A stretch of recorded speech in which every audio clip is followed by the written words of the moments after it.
د کتاب خبرې.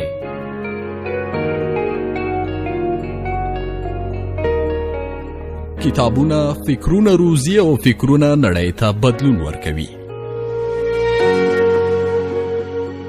په دغه نیم ساعت کې د لیکوال له خولې د هغه د چاپ شوي اثر پر محتوا بحث کوو.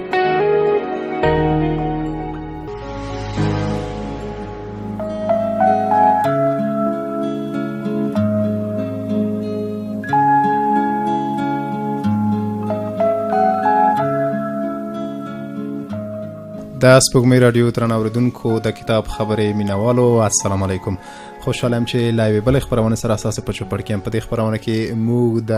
دې اونۍ یا په تیر کې د چاپ شوي کتاب ژباړن یا لیکوال راغواړو، هغه د خپلې پنځونې یا ژباړې په اړه معلومات ورکوي. په نننۍ خپرونه کې مو د یوه ډېر مشهور کتاب ژباړن راسره میلمه کړی. دا کتاب درسي کتاب دی، د ختیځ لرغونو تمدنونو تاریخ یې نوم دی. کتاب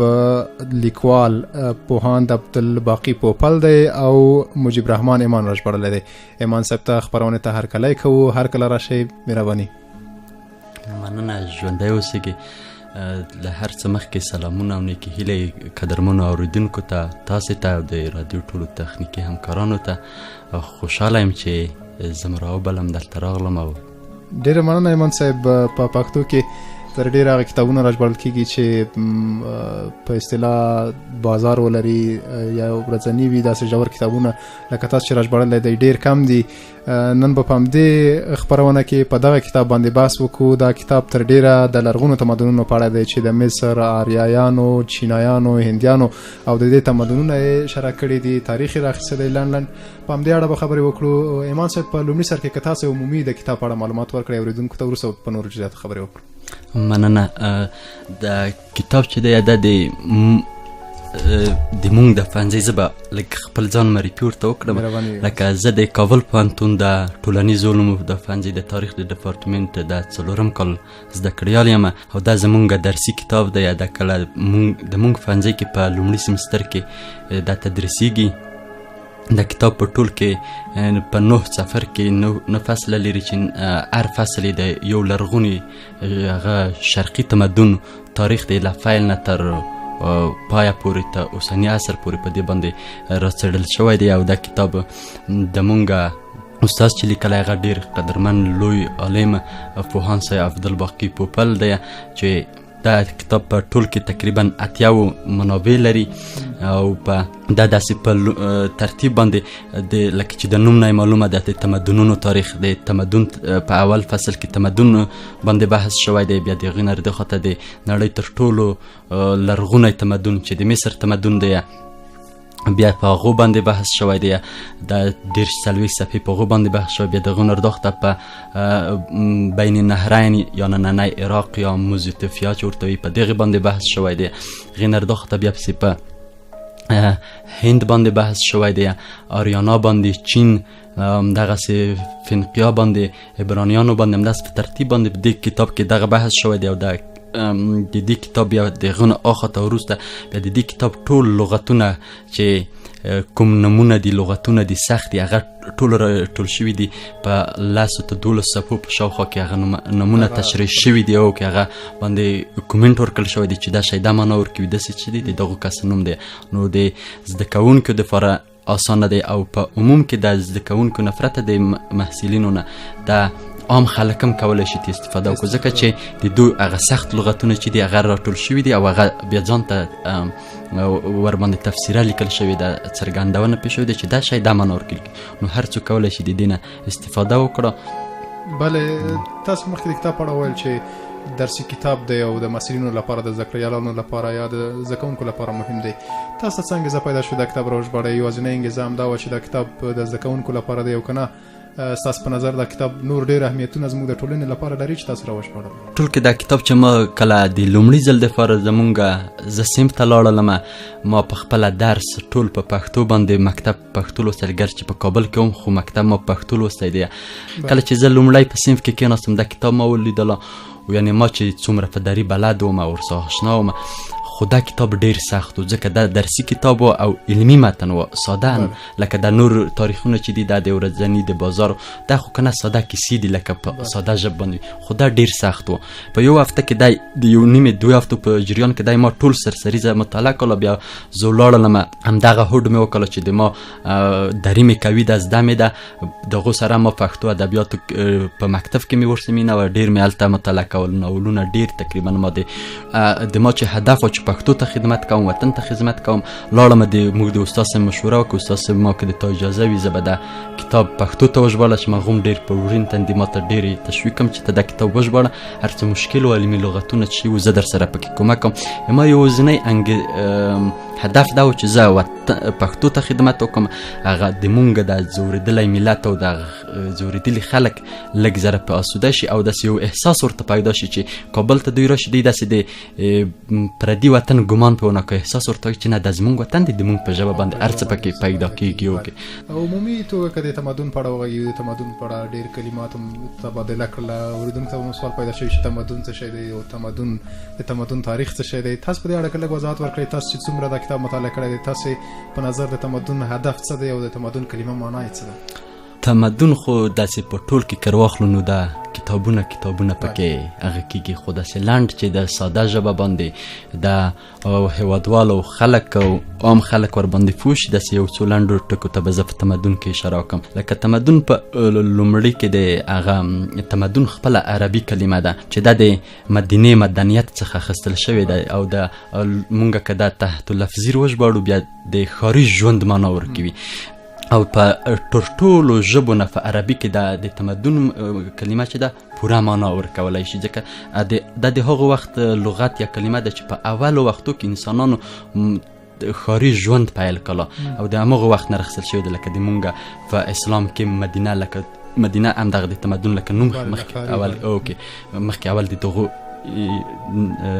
مدینه نه و لکه وروسته بیا د پیغمبر صلی الله مدینې ښار شول د همغو نه راخیستل شوې ده په دو کې موږ بیا په دري کې ورته هغه لرو کلتور ورته وایي او په اروپایي ژبو کې د تمدن ته بیا هغه ویل کېږي سیولایزیشن چې دو بیا وروسته په دغو 18 او په 19 صدیو کې په دې باندې داسې راغلل چې دو د سیولایزیشن پوره د تمدن معنا نشوی فکولی بیا د دري د هغه کلتور نه هغه استفاده وکړه چې کلچر یا کلچرا و د لاتیني ژبې نه راخیستل شوی په دغه باندې بیا د هغه وکړله یو تمدن معنا همغه ښاري ژوند او په ښار کې د بیلو بیلو قبیلو بیلو خلکو یو منل او دغه د ټولنې ګروپ رامنځته کول او دغه ته تمدن ویل کېږي یعنی ښاري ژوند او بیل خلک د بیل دین د بیل ژبې د بیل قوم د بیل رقم خلکو ژوند ته موږ تمدن ویل کېږي په یوه ټولنه کې د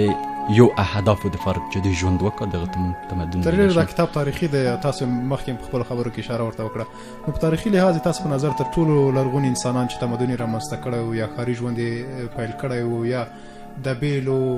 ډلو یو ټولنیز ګروپ یې جوړ کړی و اوسنی تمدني شکل باندې ژوند کولو هغه څوک ستاسو په نظر دلته که نه موږ چې کله د تمدن په اړه باندې خبرې کوو د هر چا ذهن ته بالخصوص په اسلامي ټولنه کې داسې تصویر رسیږي چې د فرعونانو خبرې دي ځکه موږ په اسلامي درسونو کې په مسجدونو کې په د فرعون د نوم سره آشنا یو نوم دغه رسیږي بیا دلته د پوهانو د هغه د پوهاندانو ترمنځ اختلافات دي دوی دوه تمدنونه د نړۍ تر ټولو قدیمترینه تمدنونه ګڼي یو د بین النهرین یو د مصر او په دې تاریخ کې چې مونږ کله چې ګورو د بین النهرین د مصر تمدن چې په دې کتاب کې تر ټولو د نړۍ تر ټولو قدیمترینه تاریخ هغه راغلی دی تمدن راغلی چې د دوی تاریخ د مونږ چې ثبت دی شته دی دا د میلاد نه 15,000 کاله وړاندې د دوی آثار ثبت شته دي په ګلي لوحو باندې لیکل شوي دي هغه سرې خاورو په خټو کې لیکل شوي او هغه پاخه شوي ساتل شوي دي دغه شته دي دا په 18 صدۍ په دغه خاوشا کې په دغه وختو کې دغه لوحې کشف شو دغه وخت پورې موږ ته معلوم نو خو زه داسې په دې کتاب کې هم لکه د موږ استاد هم داسې مطلق حکم نه دی کړی چې د مصر تر ټولو قدیم تاریخ هغه د تمدن دی او که د هغه بین النهرین خو د دواړو په منځ کې اختلاف دی خو چې دي دغه دواړه د نړۍ تر ټولو پخواني هغه د تمدنونه دي په دوی کې لکه د مصر 15,000 کاله وړاندې لومړی رامسین رسي دغه کوز او بر مصر سره یو ځای کوي د دغو دواړو ترمنځ چې کوم اختلافات یې رامنځته کوي او دی ځان فرعونۍ ته رسوي. د بین النهرین بیا هغه د سومریان دي، هغه سومریان رسي. بیا د سومریان هم د 4000 کلونو په شاوخوا کې د دوی نه لږ ډېر نه لږ زره تاریخي آثار پاتې شوي دي، لیکل شوي آثار. تر ټولو نه جالب تاریخ او په زړه پورې تاریخ د خلکو لپاره د مصر تاریخ دی او ډېر له کشمکشونو ډک دی. په دې وروستیو کې خلک ډېر سینما کتاب هم لولي، په هغې کې هم ډېر جالب شیان دي د فرعونیانو په اړه، د فرعونیانو د ژوند په اړه، د مصر د تمدن په اړه. یعنې سړی حیران شي چې 2000-3000 کاله مخکې د مصریانو ژوند یو ډول و لکه اوس چې د اکثره ټولنو ژوند دی، بیخي پرمختللی ژوند یې درلود. او په دې اړه د مصر د تمدن په اړه که تاسو اورېدونکو ته معلومات ورکوئ، څنګه یو تمدن دی، څنګه یو خلک و، څنګه ژوند یې درلود؟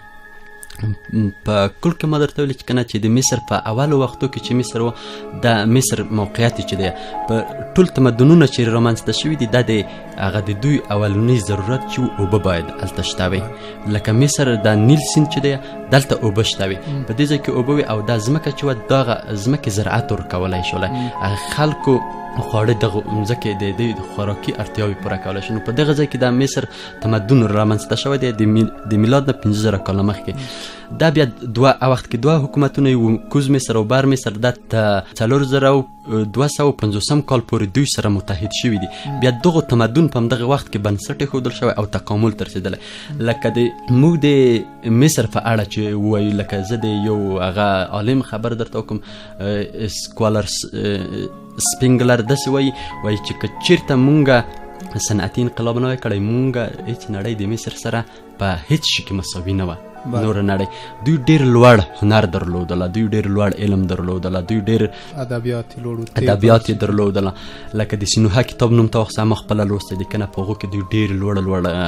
طبي هغه درلودل. لکه دلته چې په دې کتاب کې دي، مونږ په دې کتاب کې چې ما لوستی دي، دوی 2,500 رقمه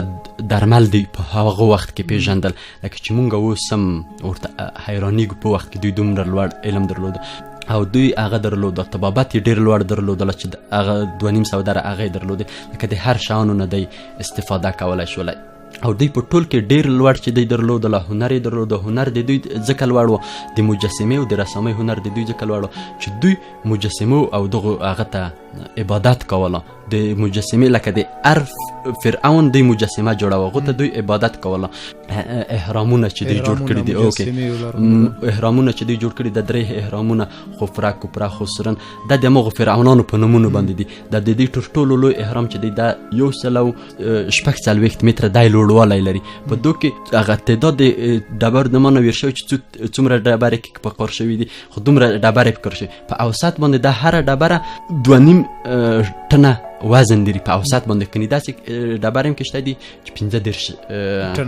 ټنه وزن لري که نه. نو دا ډېر لوی هنرمندان خلک وو. او دا په اوس وخت کې چې هر رقم ته وګورې دا قطعا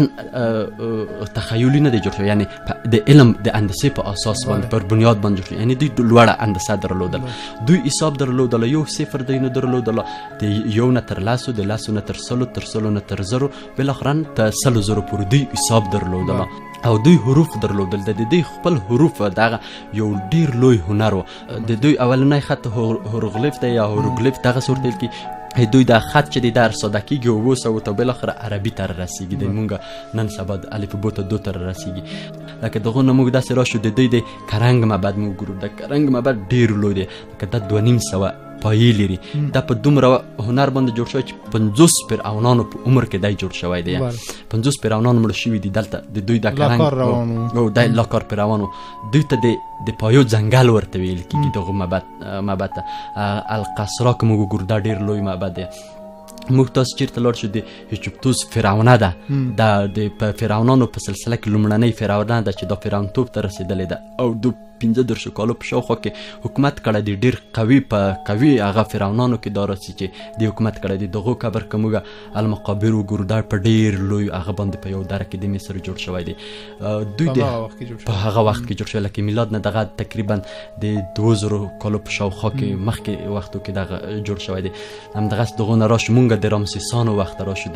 موسی علیه السلام سره چې په قرآن کریم کې کیسه راغلې ده، دغه دویم رامسیس د فرعون چې په قرآن کریم کې کیسه راغلې، مونږ ورته دې ته ته دویم رامسیس وي دا ډېر قوي سړی و دا 25 کلنۍ کې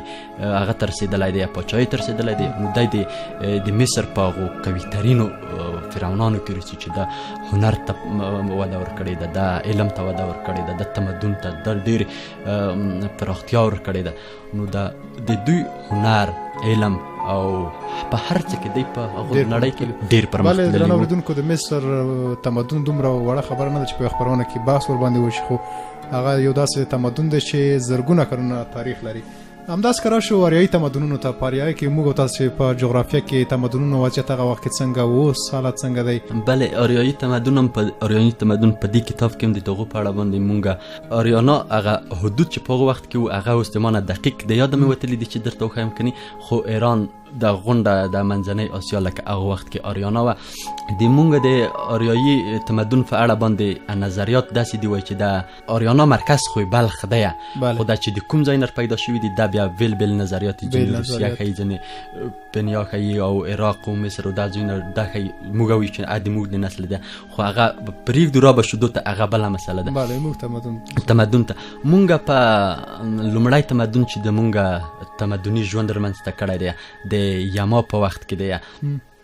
چې بلخ ته راغلی دی دوی د هغه پامیر د غرو نه ښکته شوي دي په بلخ کې دوی مرکز جوړ کړی دی لویې کلاوې جوړ کړي دي یما خپل پاچا ټاکلی دی او هغه یې کړی دی تمدن او دلته ښاري ژوند یې رامنځته کړی دی او د دوی په ټول کې دوی بزګران وو ځمکې به یې وې کښت به یې کړله او هغې مال به یې ساتله میږ پسان او غوایه دغه شان به دوی ساتل او د ژوند دپاره به د هغو نه استفاده به کوله د خوړو دپاره ان به خواړه و هغه د لبنیات او غوښې او سابه به د دوی خواړه په دغو کې بیا د هغې نه وروسته چې کله دغه پیدا کېږي په دې وخت کې د مونږ ویلیم جیمز ډوران خبره هغه وایي هغه امریکایي عالم دی هغه وایي چې تمدن د څلورو شیانو نه خالي پرمختګ نشي کولی کار دین او بل هغه ښیي دربار اخلاق او دغه نو دین مهم پر دې وخت کې نقش درلود چې په دغې وخت کې زمونږ دین هندوي دین دی یا برهمنیزم یا هندوي دین زمونږ دی چې دغه د هر شیانو عبادت پکې دی د هر څه چې طاقت ولري قوت ولري د دوی وخت کې انسانانو فکر دومره تکامل انساني ژوند باندې اغیز ولري هغوی ته خدای وی لکه دوی مار ته هم عبادت کړی دی ونو ته هم دوی عبادت کړل لمر ته او سمندر ته کبانو ته هر چیز ته دوی کنه عبادت کولو دا ورګویداو کې د دغو شیانو ټولو کیسې راغلي بیا په دې وختو کې د دوی راهبان یا دیني علماو هغه خرافات په هندویزم کې ډېر رامنځته کېږي بیا په دغه کې هغه دوی یو رقم نامې خلکو ته ورکوي لیکونه ورکوي چې پلانکی د جنت ته لاړ شي دغو خلکونو باندې ظلم کېږي لکه په تیاره پیړیو کې چې په اروپا کې کېدله لکه په تیاره پیړیو کې چې په اروپا کې کېدله دغه رقم ته په قرون وسطا کې چلته کېدله په دوی کې په دغه وخت کې په هندویزم کې داسې کېږي په دې وخت کې بیا یو بل کس په اریانا کې په بلخ کې را پیدا کېږي د زردشت په نوم باندې دا راځي دا یو دین رامنځته کوي څو کاله دی په ځنګل کې وي ژوند کال 10 کاله په شاوخوا کې بیا راځي بیرته د دربار ته ځي ګوستاسیف ځان رسوي او هغلته هغه کا د دین ورته مخته کوي چې دا زما کتاب دی استاد لیکلی وي دا زما کتاب دی او دغه دین دی داسې دی تر ډیره بیا د زردشت نقش په اریایي تمدن کې ډیر اوس هم په ایران کې ډیر مهم اوس هم په ایران کې اوس هم ډیر دی او په هغه وخت کې ډیر مهم و د زردشت مټ باندې د اریایي تمدن ډیر لویه پراخه کېږي غونډه اریانا د ځایونه تر هغه اغیزې لاندې راویلې او زردشت تبلیغ کا دین کا یما د خپل چوکۍ نه لرې کېږي زوی په چوکۍ کېني او یما بیا د توریانو سره په جنګ کې د زردشت دین تبلیغ کا په دغه وخت کې بیا دی وژل کېږي او زردشت هم بیا د توریانو سره د هغه نور نهر خلق دی په دغه کې دایم وژل کېږي په دغه کې بیا د موږ د بلخ بیا په اریایي تمدن کې موږ دوه نور تمدنونه لرو هراپا او موهنجودارو دي چې دغه د نړۍ ډېر د لرغوني تاریخونه دي دغه ډېر لوړ ښاري ژوند درلوده لکه دوی دا رقم ته ژوند درلوده چې د دوی حمامو ته په هغه وخت کې ګرمې اوبه راتللې او دوی کانالیزاسیون درلوده او دوی هغه درلودله د علم دوی درلود، هغوی طبابت ته همدغسې هنر، ډېر لوړ هنر دوی درلودله. که مونږ اوس چېرته لاړ شو د هراپا موهنجودارو ښارونه ولورو، دوی د بیړیو کارخانې درلودلې او معمارۍ درلودلې، دوی دوه منزله او درې منزله کورونه درلودل. په منځ د ښار په منځ کې د پاچا کور و، د هغو پسې شاوخوا وزیران او درباران پسې داسې اطراف ته دغسې لوی ښار و، دغلته یې پسې درلودل. مونږ هم دغسې که راشو دو خواته د اسلام تر راتګ پورې مونږ ډېر لوړ تمدن درلودو. کله چې اسلام دلته راغله، موږ ته هغو مقدس دین یې موږ ته راوړلو، خو اسلامي عربو ته مونږ ډېر څه ورکړي دي. عربي نړۍ زمونږ نه تاریخ زده کړی، زمونږ نه هنر زده کړی دی، زمونږ نه یې هر څه چې و د عربي نړیانو ټول مونږ ورکړي دي. لکه آریایي تمدن حضرت عمر صاحب چې د هجري تاریخ چې لیکل شوی دی، دا د مونږ د آریایي تمدن نه دی منشأ اخیستې ده. هغه دوی درک غور یعنی د مونږ تمدن په وخت کې په تمدن پرمختګ کې آریایان او په نورو اغېز درلود او پرمختګ کې موږ مکمله ونډه لرو. په تمدنونو باندې بحث د آریایي تمدن یا همداسې پسې ولاړ شي چین ته، هند ته یا منځنۍ اسیا ته یا په نورو باندې بحث ډېر اوږدېږي او په دې کتاب کې مسایل ډېر دي. په عمومي توګه که تاسو راته ووایئ چې د دې کتاب په ژباړه کې له کومو ستونزو سره مخ شوئ، کومې دا خو علمي ژباړه وه او ډېر اصطلاحات چې په پښتو کې ورسره نشته دي، تاسو بیا دا مسله څنګه حل کوله؟ په ژباړه کې ستونزې حتما شته وي، ستونزې وي او شته دي اوس هم، ځکه دا ما تقریبا د 4 میاشتو په اوږدو کې دا ژباړلی دی او مکمل مې ځان ورته بېکاره کړی و. شپه ورځ به زه پرې لګیا وم، ما به ژباړله، ډېر دقیق ما ژباړلی. تاریخي لغتونه به چې وو او هغه به ما تللم د خپل استاد سره به ما مطرح کول، هغو به ما څه کومک کوله چې هغه خپله د استاد زمون پښتون دی چې پښتو کې موږ ورته دا څه وایي او که کوم لغتونه دي چې هغه نه ترجمه کېږي هغه به یې درته ښودل چې دا نه کېږي. بیا په هغو باندې ما خپله یو ورکوټی کومنټ ورکړی دی چې دا داسې شی دی او داسې تفسیر مطلب یې دا شی دی. د هغو نه خواته بیا مې ما سره په علمي لغتونو کې نورو کې ډېر کومک چې ما سره کړی دی. د ما ورور امان الله ایمان مشر ورور مې دی، هغور سره ډېر کومک کړی دی. هغو نه په دې خوا زما سره د کابل پوهنتون د ژورنالیزم استاد زیرک کومک کړی دی، هغو ماته دغه مشکل حل کړی دي. ما سره په پښتو لغتونو کې دغو کومک کړی دی. ستاسو تجربې سره د نورو ځوانانو ته چې ژباړه له کوم ځای نه پیل کړي، څنګه دغه ډول کتابونه مشکلات چې ورسره مخ کېږي څنګه یې حل کړي؟ کل کې د سردار داود خان خبره، تصمیم د بری لومړی شرط دی، تصمیم کلک هوډ ته ضرورت دی. ستونزو سره به مخ کېږي، ناامیده کېږي به، هر رقم سړي مخ ته به ودرېږي، ورته وایي به دا برته حل کوي، حل کوي به نه به حل کوي، خو ناامیدي به نه کوي، پرمختګ به کوي. نو لکه د دې نه مخکې ما نور کتابونه هم ژباړلي دي. دا تقریبا د ما که ټول اثار ټول شي د ما دغه به 9 کتاب وي چې ما ژباړلی لیکلی او ژباړلی دی. ما د دونه مخکې نور کتابونه ژباړلي دي چې هغه ما تر اوسه چاپ کړي نه، ځکه وخت کې د ما ژباړه دومره قوي نه وه او اوس ورته خلاص شوی نه، اوزګار شوی نه یم. زه بیا وګورم ما هغه ژباړلي دي، په هغو کې ما ډېر سختۍ پې ایستلي دي. بیا په دغو کې چې هم د ما ژباړه چټکه وه او نورو ځوانانو ته ما د هغه ده تقاضا مې ځینې ده، د هیله مې ده چې شروع پې وکړي، ژباړې وکړي، علمي ژباړې. پښتو مونږ د درېیمې نړۍ خلک یو، مونږ اثارو لیکلو ته نه، چې ژباړې وکړو د درېیمې نړۍ د لومړنیو هېوادونو د کتابونو او علم نه استفاده وکړو. دا د مونږ د پرمختګ تر ټولو ښه لامل دی. درېیمې نړۍ دپاره په دغه ویل کېږي چې ژباړه باید ورته وکړل شي. ژباړه وکړه، علمي اثار وژباړي، هغه اثار وژباړي چې د اړتیا ورته ده، فکر جوړ وي، د خلکو ذهنیت ژوند ته او د ژوند کولو ذهنیت ورکړه، د دغو ناخوالو دربدریو نه خلک راوګرځوي او ځوانان نوی فکر نوی هغه رامنځته کړه په خلکو کې نوی. ایمان صاحب د خپرونې وخت په خلاصېدو دی، په وروستیو کې کوم خپل پیغام اوریدونکو ته ووایي؟ پیغام اوریدونکو ته نه لرم، بس نو داسې ورځې په هیله چې زمونږ وطن کې سوله آرامي راشي او خلک هر څوک چې ژوند کوي عقلاني او په خوشحالۍ باندې وکړه او مبارزه یې عقلاني وي د وطن د ډېره مننه ایمان صاحب، زموږ بلنه مو ومنله خپرونې ته راغلئ.